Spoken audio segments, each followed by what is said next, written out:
In modern life, perhaps each of us has experienced moments of despair. Losing a job, breaking up with a loved one, illness, or simply the feeling of disappointment and loneliness. We suffer for many reasons. Recalling a sad memory, worrying about the future, or simply not achieving what we desire in an instant. While circumstances vary, what is common is that suffering is always present in everyone's life. Faced with the suffering of existence, the Buddha did not remain idle. He, the enlightened one, is revered by beings as the awakened one, who shared his wisdom to help sentient beings end suffering. When he was still a prince living in luxury, he witnessed firsthand the reality of birth, aging, sickness, and death filled with suffering. Compassion drove him to leave the kingdom to seek the truth about the origin and solution to suffering. Thus, suffering is no longer just a personal sorrow, but becomes the compass, the starting material for us to awaken and transform our lives. This is the humanistic message that the Buddha's teachings remind us of. Mindfulness and the transformation of everyday suffering to move closer to joy and enlightenment. Defining suffering, the Buddha emphasized, the truth of suffering must be thoroughly studied. In other words, suffering, pili, dukkha, Sanskrit, du%ka, is the unavoidable reality of human life.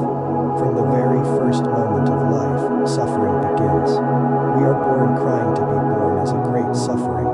That cry marks our departure from the safety of the womb to face the vast and difficult world. Then comes aging, when the body deteriorates, vitality wanes, and with it, many losses. This is also suffering, the suffering of aging. Next comes illness, when health declines, physical pain visits, disrupting all dreams of peace. Finally, there is death, the inevitable separation. No one wants to die, for death is an immense suffering. Birth. We all cry when we are born. A new journey begins with fear and confusion. As the Buddha clearly observed, the very first moment of leaving the mother's womb is a great suffering. Aging. Time passes, old age arrives, the body deteriorates, beauty fades, and energy is depleted. The loss of physical abilities and seeing loved ones grow distant also brings sadness and suffering. Illness. Illness is unavoidable. When the body weakens and pain tortures, we realize the fragility of the body, and fear and loneliness arise. This is clear physical suffering. Death. Whether rich or poor, we all fear death. Death ends all suffering, but it is also the final suffering because giving up life leaves no room for peace. The Buddha emphasized that death is an immense suffering, as subconsciously, we become increasingly distressed by loss and the permanence of what will never return. Other sufferings. Besides physical suffering, birth, aging, illness, death, there are mental and existential sufferings.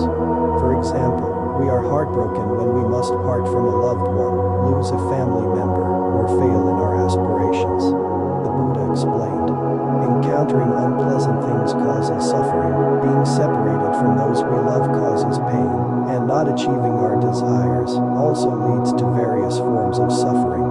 From the examples above, we realize that suffering permeates all stages of life, from birth to death. The definition of dukkha is not only limited to physical pain, but also includes psychological disappointment, separation, worry, and anxiety. The important thing is that Buddhism points out suffering to help us wake up, not to make us despair.